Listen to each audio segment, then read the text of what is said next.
నమస్కారం ETV news కి స్వాగతం ముందుగా ముఖ్యాంశాలు నేడు కలెక్టర్లతో కేసీఆర్ భేటీ ప్రభుత్వ పథకాలు కార్యక్రమాలపై సమీక్ష ఉన్నతాధికారులకే లబ్ధిదారుల గుర్తింపు బాధ్యత ప్రధాని నేతృత్వంలో నేడు ఢిల్లీలో ఎన్డీఏ భాగస్వామ్య పక్షాల సమావేశం హాజరు కానున్న చంద్రబాబు రాష్ట్రపతి ఉపరాష్ట్రపతి అభ్యర్థులపై చర్చ అమెరికాలో తెలుగు యువకుడిని తుపాకీతో బెదిరించి దోపిడీ జాత్యహంకార వ్యాఖ్యలు చేసిన దుండగుడు ఒంటిమిట్టలో నేడు శ్రీరాముని కళ్యాణోత్సవం భక్తుల కోసం అన్ని ఏర్పాట్లు చేసిన అధికారులు హాజరు కానున్న గవర్నర్ మంత్రులు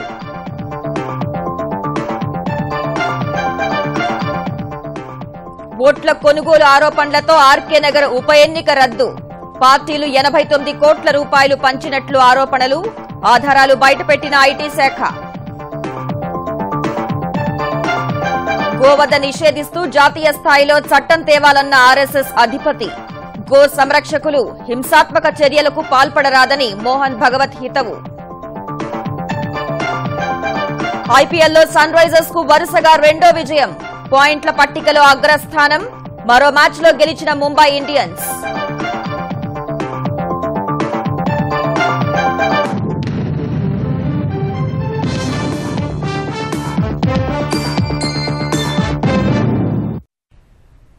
తెలంగాణలో వివిధ పథకాల కింద 10 లక్షల మందికి పైగా లబ్ధిదారుల గుర్తింపు బాధ్యతను రాష్ట్ర ప్రభుత్వం కలెక్టర్లపై మోపింది. ఈ మేరకు ప్రగతి భవన్లో నేడు ఉన్నతాధికారులతో సమావేశం నిర్వహించనున్న కేసీఆర్ వివిధ ప్రభుత్వ కార్యక్రమాలు పథకాల అమలు పనుల్లో వేగవంతం లక్ష్యంగా కలెక్టర్లకు దిశానిర్దేశం చేయనున్నారు.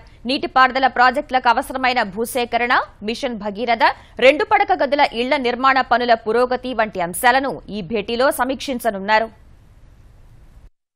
హైదరాబాద్ ప్రగతి భవన్ వేదికగా తెలంగాణ ముఖ్యమంత్రి కేసీఆర్ అన్ని జిల్లాల కలెక్టర్లు మంత్రులు ఉన్నతాధికారులతో నేడు భేటీ కానున్నారు. నీటిపారుదల ప్రాజెక్టులకు భూసేకరణ 2 పడక గదుల ఇళ్ల నిర్మాణం గొర్రెపిల్లల పంపిణీ మిషన్ భగీరథ పనులు గర్భిణీ స్త్రీలకు 12,000 రూపాయల ఆర్థిక సహాయం కేసీఆర్ కిట్ల పంపిణీ సాదా బైనామాల రిజిస్ట్రేషన్ల అంశాలు ప్రధాన అజెండాగా ఈ భేటీ జరగనుంది.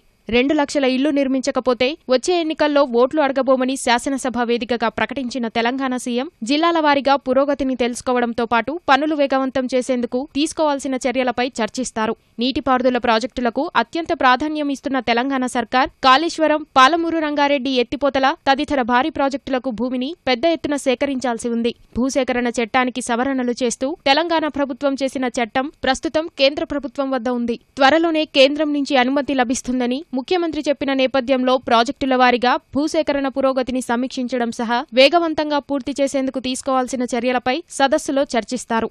మిషన్ భగీరథలో భాగంగా డిసెంబర్ నెలాఖరు వరకు అన్ని ఆవాసాలకు రక్షిత మంచినీరు అందించాలని లక్ష్యంగా పెట్టుకున్న ప్రభుత్వం గ్రామాల్లో అంతర్గత పనులను స్థానిక గుత్తేదారులకు అప్పగించాలని నిర్ణయించింది. ఈ పనుల పురోగతిని సమీక్షించడం సహా లక్ష్యాన్ని చేరుకునేందుకు తీసుకోవాల్సిన చర్యలపై కలెక్టర్లకు కేసీఆర్ దిశానిర్దేశం చేస్తారు. 2 ఏళ్లలో 4.5 లక్షల యూనిట్ల గొర్రెపిల్లలను పంపిణీ చేయాలని నిర్ణయించిన తెలంగాణ సర్కార్ జూన్ నుంచి అందుకు శ్రీకారం చుట్టనుంది. అందరికీ లబ్ధి చేకూరాలన్న ఉద్దేశంతో కొత్త సభ్యులు కొత్త సంఘాల ఏర్పాటుకు నిర్ణయించారు. ఇందుకోసం అధికారులే గ్రామాలకు వెళ్లి సభ్యత్వాలు ఇచ్చేలా వారోత్సవం నిర్వహించనున్నారు. గర్భిణీలకు 12,000 రూపాయల ఆర్థిక సహాయం కేసీఆర్ కిట్ల పంపిణీ ఒంటరి మహిళలకు వృత్తి పథకాల ప్రారంభంపై కూడా చర్చిస్తారు. సాదా బైనామాలు రిజిస్ట్రేషన్ చేసుకునేందుకు 11 లక్షలకు పైగా దరఖాస్తులు రాగా వీటి పరిస్థితిని కూడా సమీక్షిస్తారు. చేపల ఉత్పాదకత చేప పిల్లల పంపిణీపై కూడా చర్చించనున్నారు. వీటితో పాటు వేసవిలో నీటి ఎద్దడి కొత్త జిల్లా కేంద్రాల్లో మౌలిక వసతుల కల్పన తదితర అంశాలపైన కేసీఆర్ కలెక్టర్ల సదస్సులో సమీక్షిస్తారు. ప్రధాని నరేంద్ర మోదీ అధ్యక్షతన జరిగే ఎన్డీఏ భాగస్వామ్య పక్షాల భేటీలో పాల్గొనేందుకు ఆంధ్రప్రదేశ్ ముఖ్యమంత్రి చంద్రబాబు నేడు ఢిల్లీ వెళ్లనున్నారు. ఈ సమావేశంలో రాష్ట్రపతి ఉపరాష్ట్రపతి అభ్యర్థుల ఎంపిక అంశం ప్రధానంగా చర్చకు రానున్నట్లు తెలిసింది. భేటీ అనంతరం రాత్రి జరిగే విందులో ముఖ్యమంత్రి పాల్గొంటారు. అంతకంటే ముందు హైదరాబాద్లోని చంద్రబాబు నూతన నివాసంలో గృహప్రవేశం సందర్భంగా నిర్వహించే సత్యనారాయణ స్వామివారి వ్రతంలో కుటుంబ సభ్యులతో కలిసి ముఖ్యమంత్రి పాల్గొంటారు. ఈ కార్యక్రమం అనంతరం హైదరాబాద్ నుంచి నేరుగా ఢిల్లీ వెళ్తారు. ముందుగా నిర్దేశించిన ప్రణాళిక ప్రకారం ఇవాళ కడప జిల్లా ఒంటిమిట్టలో నిర్వహించే శ్రీ కోదండరామస్వామి కళ్యాణోత్సవంలో చంద్రబాబు పాల్గొనాల్సి ఉంది. అయితే సీఎం ఢిల్లీ పర్యటన కారణంగా ఈ కార్యక్రమానికి హాజరు కావటం లేదు. త్వరలో జరగనున్న రాష్ట్రపతి ఎన్నిక సహా తాజా రాజకీయ పరిస్థితులు, భవిష్యత్ కార్యాచరణపై చర్చించేందుకు కేంద్రంలోని పాలక ఎన్డీఏ మిత్రపక్షాలు ఇవాళ భేటీ కానున్నాయి. ప్రధాని నరేంద్ర మోదీ నేతృత్వంలో జరగనున్న ఈ భేటీకి భాజపా అధ్యక్షుడు అమిత్ షా, ఆంధ్రప్రదేశ్, జమ్మూ కశ్మీర్ ముఖ్యమంత్రులు చంద్రబాబు, మెహబూబా ముఫ్తీ సహా 32 పార్టీలకు చెందిన ప్రతినిధులు హాజరు కానున్నారు. భాజపాపై తరచూ విమర్శలు గుప్పిస్తున్న శివసేన తరపున ఆ పార్టీ అధ్యక్షుడు ఉద్దవ్ థాక్రే కూడా ఈ భేటీకి హాజరయ్యే అవకాశాలున్నాయి. కేంద్రంలో ఎన్డీఏ ప్రభుత్వం కొలువు తీరాక మిత్రపక్షాలు ఇలా భేటీ కావడం ఇది రెండోసారి. కేంద్రంలో ఎన్డీఏ సర్కారు కొలువు తీరి 3 ఏళ్లు కావస్తున్న సందర్భాన్ని పురస్కరించుకుని కేంద్ర మంత్రులందరూ ఈ కాలంలో సాధించిన విజయాలతో ప్రగతి నివేదిక సమర్పించాలని ప్రభుత్వం ఆదేశించింది. ఈ మేరకు కేంద్ర సమాచార ప్రసార శాఖ మంత్రి వెంకయ్య నాయుడు మంత్రులకు లేఖ రాశారు. వివరాలు 3 పేజీల్లో సంక్షిప్తంగా ఉండాలని సూచించారు. మంత్రులిచ్చిన సమాచారాన్ని క్రోడీకరించి ఓ సంకలనాన్ని విడుదల చేయనున్నట్లు ఆయన తెలిపారు. సంబంధిత మంత్రిత్వ శాఖ పరిధిలో చేపట్టిన పనుల్లో ప్రజాదరణ పొందిన 5ంటిని వివరించడం, ప్రతిష్టాత్మక పథకాల ద్వారా సాధించిన విజయాలను గణాంక సహితంగా క్లుప్తంగా చెప్పడం, మంత్రిత్వ శాఖలో తీసుకొచ్చిన 3 ముఖ్యమైన మార్పులు, అత్యంత విజయవంతమైన ఓ గాథ గురించి పేరాకు మించకుండా వివరించాలని మంత్రులకు వెంకయ్య తెలిపారు. ప్రధాని నరేంద్ర మోదీ విదేశీ పర్యటనల ద్వారా సాధించిన విజయాలను కూడా సంకలనంలో నమోదు చేయాలని భావిస్తున్న కేంద్రం వాటిని క్రోడీకరించాలని విదేశీ వ్యవహారాల శాఖ సహాయ మంత్రి ఎంజే అక్బర్కు సూచించింది. దేశవ్యాప్తంగా గోవధను నిషేధిస్తూ జాతీయ స్థాయిలో చట్టం తీసుకురావాలని రాష్ట్రీయ స్వయం సేవక్ సంఘ్ అధినేత మోహన్ భగవత్ డిమాండ్ చేశారు. అదే సమయంలో గో సంరక్షణ కోసం కృషి చేసేవారు చట్టానికి లోబడే ఆ పని చేయాలని ఢిల్లీలో మహావీర్ జయంతి కార్యక్రమంలో పాల్గొన్న భగవత్ సూచించారు. గో సంరక్షణ ముసుగులో కొందరు భౌతిక దాడులకు పాల్పడుతున్న ఘటనలు ఇటీవల తరచూ జరుగుతున్న నేపథ్యంలో మోహన్ భగవత్ ఈ మేరకు స్పందించారు. గో సంరక్షణ పేరిట హింసకు పాల్పడితే అది అసలు ఉద్దేశానికే మచ్చ తెస్తుందని ఆర్ఎస్ఎస్ అధినేత అభిప్రాయపడ్డారు. तो कानून कोई भी बने और कैसा भी बने, भारतवर्ष में गौरक्षा होना सुनिश्चित है और कानून बनने के लिए जो चल रहा है उसमें हम सब लोग पूर्ण समर्थक बने. आप बने हैं और संघ का स्वयंसेवक होने के नाते मैं भी बना हूं, मेरा संगठन भी बना. जिनको करना है उनके रास्ते में जो बाधा है वो दूर करके करना, उसको जितनी शीघ्रता हो सके उतनी शीघ्रता होकर करना उनका काम है. लेकिन हमारे ये प्रयास बढ़ाते समय भी हमको अहिंसा को ध्यान में रखना पड़ेगा. गाय को बचाने जाए और उस प्रयास में और कहीं पर किसी के मन को ठेस पहुंचे, धक्का लगे, हिंसा हो, ऐसा कुछ नहीं करना चाहिए. ఓటర్లను ప్రలోభ పెట్టేందుకు పెద్ద ఎత్తున డబ్బు పంపిణీ, అక్రమాలు జరిగాయని ఆరోపణలు వెల్లువెత్తుతున్న వేళ తమిళనాడులోని ఆర్కే నగర్ శాసనసభ స్థానానికి ఈ నెల 12న జరగాల్సిన ఉప ఎన్నికను రద్దు చేస్తూ ఎన్నికల సంఘం సంచలన నిర్ణయం తీసుకుంది. తమిళనాడు మాజీ ముఖ్యమంత్రి జయలలిత మృతితో ఖాళీ అయిన ఆర్కే నగర్ స్థానానికి ఉప ఎన్నిక జరగాల్సి ఉండగా ప్రచారం సందర్భంగా పెద్ద ఎత్తున నగదు పట్టుబడింది. అన్నాడీఎంకే శశికళ వర్గం తరపున పోటీ చేస్తున్న దినకరన్ తరపున తమిళనాడు ఆరోగ్య మంత్రి విజయభాస్కర్ డబ్బు పంపిణీ చేస్తున్నారన్న ఫిర్యాదులపై ఆదాయ పన్ను శాఖ ఆయన నివాసాలపై దాడి చేసి పెద్ద ఎత్తున నగదును స్వాధీనం చేసుకుంది. గెలుపును ప్రతిష్టాత్మకంగా తీసుకున్న ఇతర పార్టీలు కూడా డబ్బు పంపిణీ చేస్తున్నాయని గుర్తించిన కేంద్ర ఎన్నికల సంఘం తమిళనాడు ఈసీ అధికారులతో పలుమార్లు చర్చించిన మీదట ఉప ఎన్నికను రద్దు చేస్తున్నట్లు ప్రకటించింది. ఓటర్లను ఆకర్షించేందుకు అభ్యర్థులు, రాజకీయ పార్టీలు పెద్ద ఎత్తున డబ్బు, కానుకలను అందచేయటం లాంటి అక్రమ పద్ధతుల్ని గుర్తించామన్న ఈసీ ఇలాంటి వాతావరణం చక్కబడిన తర్వాత తగిన సమయంలో ఉప ఎన్నికను నిర్వహిస్తామని తెలిపింది. కడప జిల్లా ఒంటిమిట్టలో కోదండరాముడి కళ్యాణానికి సర్వం సిద్దమైంది. రామభద్రుడి వివాహ మహోత్సవాన్ని చూసేందుకు తరలివచ్చే భక్తుల కోసం తిరుమల తిరుపతి దేవస్థానం అన్ని ఏర్పాట్లు చేసింది. ప్రముఖుల రాక దృష్ట్యా భద్రతను కట్టుదిట్టం చేశారు. భద్రాచలంలో చైత్రశుద్ధ నవమి నాడు మిట్ట మధ్యాహ్నం సీతారాముల కళ్యాణం జరిపితే కడప జిల్లా ఒంటిమిట్టలో మాత్రం చైత్రశుద్ధ చతుర్దశి నాడు అంటే నవమి తర్వాత 6 రోజులకు వివాహ వేడుక నిర్వహిస్తారు. ఇక్కడ అర్ధరాత్రి కళ్యాణోత్సవం జరపడం వందల ఏళ్లుగా వస్తున్న ఆనవాయితీ. తిరుమల తిరుపతి దేవస్థానం ఆధ్వర్యంలో నేటి జగత్ కళ్యాణాన్ని నిర్వహించనున్నారు.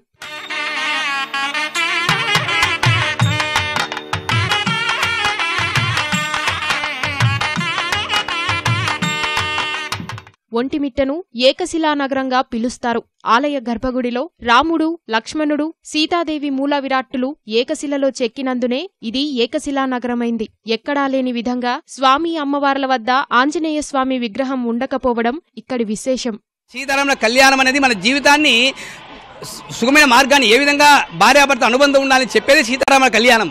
మనసుకు ప్రధానము చంద్రుడు, అందుకు మానసిక ఆరోగ్యము సూర్యభగవానుడు వచ్చేసి రాముల వారి సూర్యవంశం కాబట్టి శారీరక్యం సూర్యభగవానుడు ఆ రెండు కలిగి అంటే శారీరక మానసిక ఆరోగ్యాన్ని కలిగజేయడం ద్వారా ఇంట్లో అన్యోన్య దాంపత్యము, మంచి సంతానము, మంచి విద్యాబుద్ధులు, అష్టైశ్వర్యాలు అనుకూడదని కళ్యాణాన్ని తిలకించడం. కోదండరామయ్య వివాహానికి తీతీదే అధికారులు సకల ఏర్పాట్లు చేశారు. రామాలయాన్ని అత్యంత సుందరంగా తీర్చిదిద్దారు. తిరుమల ఉత్సవాల స్థాయిలో వేడుకను నిర్వహించబోతున్నారు. సుమారు 1,00,000 నుంచి 2,00,000 మంది భక్తులు వచ్చే అవకాశం ఉందని అంచనా వేస్తున్నారు. ఎండలు మండిపోతున్నందున భక్తులకు నీడను కల్పించడంతో పాటు మజ్జిగ, మంచినీరు సరఫరా చేసేలా అధికారులు ఏర్పాట్లు చేశారు. సుమారుగా 1,00,000 మందికి పైగా భక్తులు వచ్చే అవకాశం ఉంది. దాన్ని దృష్టిలో పెట్టుకునే చాలా విస్తృతమైనటువంటి ఏర్పాట్లు చేయడం జరిగింది.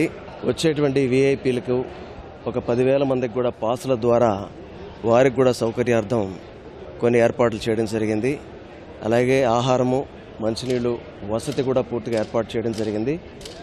భక్తులు ఎటువంటి ఇబ్బంది పడకుండా ఈ కార్యక్రమాన్ని వీక్షించేటువంటి అవకాశాన్ని కల్పించడం జరిగింది. రాములవారి కళ్యాణాన్ని తిలకించేందుకు గవర్నర్ నరసింహన్ ఒంటిమిట్ట రానున్నారు. ఆంధ్రప్రదేశ్ ప్రభుత్వం తరపున ఉప ముఖ్యమంత్రి కెఈ కృష్ణమూర్తి స్వామివారికి పట్టు వస్త్రాలు, ముత్యాల తలంబ్రాలు సమర్పిస్తారు. గవర్నర్ సహా పలువురు మంత్రులు హాజరవుతున్నందున పోలీసులు గట్టి బందోబస్తు చేపట్టారు. కళ్యాణ వేదిక వద్ద అణువణువునా తనిఖీలు నిర్వహించారు. వేదిక ప్రాంగణంతో పాటు బయట ప్రదేశాల్లో సీసీ కెమెరాలు ఏర్పాటు చేశారు. సీతారాముల కళ్యాణం ముగిసిన తర్వాత భక్తులకు ముత్యంతో కూడిన తలంబ్రాలు పంపిణీ చేస్తారు. ఇందుకోసం ప్రత్యేక కౌంటర్లు ఏర్పాటు చేశారు. శ్రీవారి సేవకుల ద్వారా ప్రతి భక్తుడికి తలంబ్రాలు అందేలా చర్యలు తీసుకున్నారు.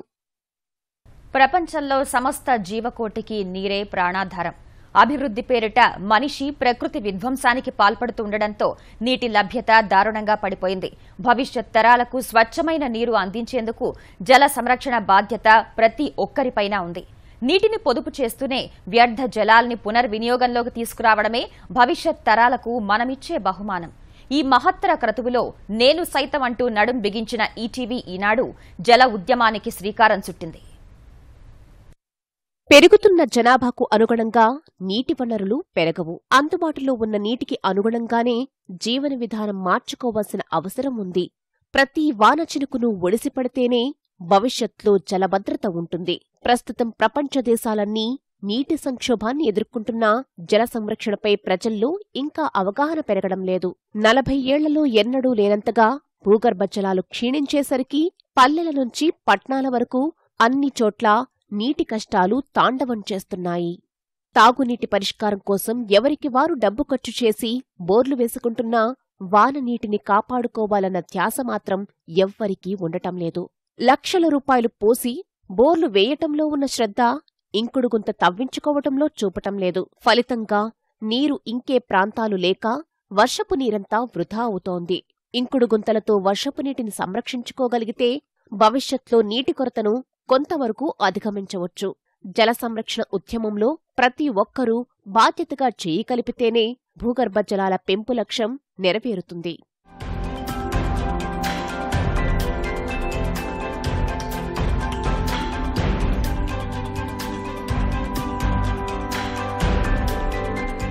జల సంరక్షణ కోసం ఈటీవీ ఈనాడు చేపడుతున్న సుజలాం సుఫలాం కార్యక్రమం మంచి ఫలితాలు ఇస్తోంది. ఇంకుడు గుంతలు, చెరువుల్లో పూడికతీత, ఇతర నీటి సంరక్షణ చర్యల ద్వారా ఆయా ప్రాంతాల్లో భూగర్భ జలాలు వృద్ధి చెందాయి. రాయలసీమలో ప్రభుత్వం చేపట్టిన లక్షలాది పంటకుంటలతో భూగర్భ జలమట్టం గణనీయంగా పెరిగింది. సుజలాం సుఫలాం కార్యక్రమంలో భాగంగా గత వేసవిలో 21 లక్షలకు పైగా ఇంకుడు గుంతలు ఏర్పాటు చేశారు. ముఖ్యంగా ఉత్తరాంధ్ర జిల్లాలో భూగర్భ జలమట్టం 8 మీటర్లకు చేరుకుంది. నీటి పొదుపు, జల సంరక్షణపై ప్రజల్లో మరింత అవగాహన కల్పిస్తూ ఈ ఏడాది కూడా లక్షల సంఖ్యలో ఇంకుడు గుంతలు తవ్వించాలని ఈటీవీ ఈనాడు సంకల్పించింది. ప్రజల నుంచి ప్రభుత్వం వరకు అందరినీ ఈ మహోన్నత ఆశయంలో భాగస్వాములను చేయాలనేదే లక్ష్యం. సామాజిక బాధ్యతగా ఈనాడు ఈటీవీ చేపట్టిన సుజలాం సుఫలాం కార్యక్రమంలో ప్రతి ఒక్కరూ భాగస్వాములు కావాలి. భవిష్యత్తు తరాల నీటి కొరతను అధిగమించే క్రతువుకు ఇప్పటి నుంచే పునాది వేయాలి. ఆంధ్రప్రదేశ్లో ఏ పల్లెలో తాగునీటి ఎద్దడి వచ్చినా సమస్యను సమర్థంగా పరిష్కరించేందుకు ఏపీ పంచాయతీరాజ్ శాఖ టోల్ ఫ్రీ నెంబర్ ఏర్పాటు చేస్తోందని పురపాలక మంత్రి నారాయణ వెల్లడించారు. 2 రోజుల్లో ఆ నెంబర్ను ప్రకటిస్తామని చెప్పారు. నెల్లూరు జిల్లాలో తాగునీటి ఎద్దడిని ఎదుర్కొనేందుకు చంద్రబాబు సర్కార్ అన్ని చర్యలు తీసుకుంటోందని నెల్లూరులో జరిగిన సమీక్షా సమావేశంలో మంత్రి చెప్పారు. ఈరోజు Panchayati Raj minister honourable minister Lokesh Babu గారు కూడా ఈరోజు సెక్రటరియట్ లో ఒక 10 మందిని పెట్టి ఒక టోల్ ఫ్రీ నెంబర్ ఇచ్చి ఏ ఒక్క పంచాయతీలైనా ఎక్కడైనా వార్డులో అయినా వాటర్ ప్రాబ్లం వస్తే ఇమీడియట్ గా వాళ్ళకి ఇన్ఫార్మ్ చేస్తే ఒక 6 గంటల లోపల వాళ్ళకి వాటర్ వచ్చే విధంగా చేసే విధంగా మెకానిజం పెట్టారు. తెలుగు రాష్ట్రాల ప్రజలు విభేదాలను పక్కన పెట్టి కలిసి అభివృద్ది సాధించాలని ఆంధ్రప్రదేశ్ శాసన సభాపతి కోడెల శివప్రసాదరావు సూచించారు. హైదరాబాద్లో ఢిల్లీ తెలుగు అకాడమీ ఉగాది పురస్కారాల ప్రదానోత్సవానికి హాజరైన కోడెల దేశ రాజధాని వేదికగా కళలు, సంస్కృతిని చాటేందుకు ఈ సంస్థ విశేషంగా కృషి చేస్తోందని ప్రశంసించారు. తెలుగు సంస్కృతి పరిరక్షణలోనే కాకుండా సామాజిక సేవలోనూ ఢిల్లీ అకాడమీ ఎనలేని కృషి చేస్తోందని కోడెల అన్నారు.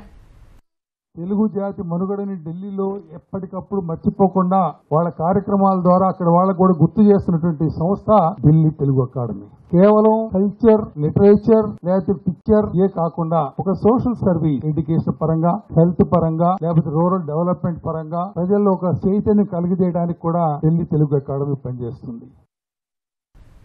మనుగడ కోల్పోయే ప్రమాదం ఏర్పడిన మాతృభాషలను పరిరక్షించేందుకు వాటిని ఇంటి నుంచే మాట్లాడడం ప్రారంభించాలని తెలుగు భాషా నిపుణులు సూచించారు. తెలుగు భాషపై సాహిత్య సంగీత సమాఖ్య ఆధ్వర్యంలో హైదరాబాద్ బోరబండలో జరిగిన కార్యక్రమంలో పాల్గొన్న ప్రముఖులు తెలుగుకు ప్రాచీన హోదా దక్కించుకోవడానికి చేసిన కృషిని ఆ తర్వాత కొనసాగించలేకపోతున్నామని ఆవేదన వ్యక్తం చేశారు.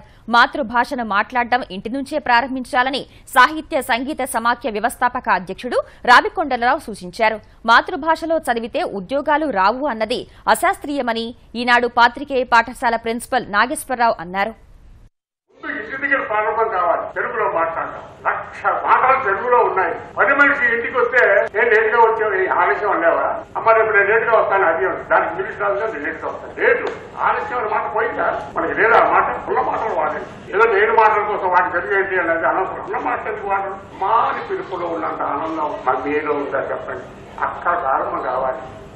భాషకి ఉద్యోగానికి సంబంధం లేదు. మనకి విద్యా వ్యవస్థలో కావాల్సిన నైపుణ్యాలు, అది భాషతో సంబంధం లేదు. ఇవాళ మన ఇక్కడ ఉద్యోగాలు పొందినటువంటి వాళ్ళు, అమెరికాలో మంచి స్థానాల్లో ఉన్నటువంటి వాళ్ళు అందరూ కూడా వాళ్ళ మాతృభాషలో చదువుకున్న వాళ్ళే తప్పితే వాళ్ళ ఆంగ్ల మాధ్యమంలో చదువుకున్నటువంటి వాళ్ళు కాదు. ఇవాళ సుందర పిచ్చయ్య గాని, మొన్న సుబ్రహ్మణ్యం చంద్రశేఖర్ టాటా చైర్మన్, ఆయన కూడా 10వ తరగతి వరకు తమిళ మాధ్యమంలోనే చదువుకున్నారు. అందువల్ల మా మాతృభాషలో చదువుకున్న వాళ్ళకి లేదు ఉపాధి దొరకదు అనేది నేను అంగీకరించను. అది పూర్తిగా అశాస్త్రీయం. అమెరికాలో తెలుగు విద్యార్థిని బెదిరించిన ఒక దుండగుడు దోపిడీకి పాల్పడ్డాడు. తెలంగాణలో శ్రీరాంపూర్కు చెందిన సాయి వరుణ్ ఎంఎస్ చదువుతూ మిసిసిప్పి రాష్ట్రంలోని క్లింటన్ సిటీలో స్థానిక షెల్ గ్యాస్ స్టేషన్లో పార్ట్ టైం జాబ్ చేస్తున్నారు. అమెరికా కాలమానం ప్రకారం శనివారం రాత్రి 8 గంటల సమయంలో గ్యాస్ స్టేషన్ కార్యాలయంలోకి నల్లరంగు ముసుగు దుస్తులు ధరించిన దుండగుడు చొరబడి తుపాకీతో సాయి వరుణ్ను బెదిరించి లాకర్లు తెరిచి డబ్బులన్నీ దోచుకున్నాడు. ఈ క్రమంలో మా దేశాన్ని విడిచి వెళ్లిపో అంటూ పలుమార్లు తుపాకీ తలపై పెట్టి దుండగుడు బెదిరించినట్లు వరుణ్ చెప్పారు. ఈ ఘటన జరిగిన సమయంలో శ్రీరాంపూర్లో ఉన్న తన తల్లి జయలక్ష్మితో వరుణ్ వీడియో కాల్లో మాట్లాడుతున్నారు. దోపిడీ దృశ్యాలను చూసి తీవ్ర ఆందోళనకు గురైన జయలక్ష్మి వెంటనే అమెరికాలోనే ఉంటున్న తన పెద్ద కుమారుడు సాయి కిరణ్ కు ఫోన్ చేసి విషయం చెప్పారు. వెంటనే అతను తన తమ్ముడి వద్దకు వెళ్లారు. సీసీటీవీలో దోపిడీ దృశ్యాలను చూసి కేసు నమోదు చేసిన పోలీసులు దుండగుడి కోసం ముమ్మరంగా గాలిస్తున్నారు. క్లింటన్ సిటీలో గత 14 ఏళ్లలో ఇలాంటి ఘటన ఎప్పుడూ జరగలేదని సాయి కిరణ్ చెప్పారు. ఈ ఘటన క్లింటన్ సిటీలో ఉంటున్న విదేశీయులను భయభ్రాంతులకు గురిచేస్తోంది. పెద్ద నోట్ల రద్దు తర్వాత దేశవ్యాప్తంగా 5,400 కోట్ల రూపాయల నల్లధనం గుర్తించినట్టు కేంద్రం సుప్రీంకోర్టుకు తెలిపింది. సర్వోన్నత న్యాయస్థానానికి సమర్పించిన ప్రమాణపత్రంలో నోట్ల రద్దు తర్వాత వివిధ వర్గాలు పాల్పడ్డ అక్రమ మార్గాలు, వాటిని అరికట్టడానికి దర్యాప్తు సంస్థలు తీసుకున్న చర్యలను వివరించింది. గత ఏడాది నవంబర్ 9 నుంచి జనవరి 10 వరకు ఐటీ శాఖ 1100 సోదాలు నిర్వహించిందని తెలిపిన కేంద్రం ఇందులో భాగంగా అనుమానిత నగదు జమలపై 5100 నోటీసులను జారీ చేసినట్టు కోర్టుకు వివరించింది. దాడుల్లో 610 కోట్ల రూపాయల నగదు, విలువైన వస్తువులను జప్తు చేసినట్టు ఆర్థిక శాఖ తన అఫిడవిట్లో వెల్లడించింది. ఐటీ శాఖ నిర్వహించిన 1100 సోదాల్లో 400 కేసులను ఈడీకి అప్పగించినట్టు తెలిపింది. ఈటీవీ న్యూస్ సమాప్తం. నమస్కారం.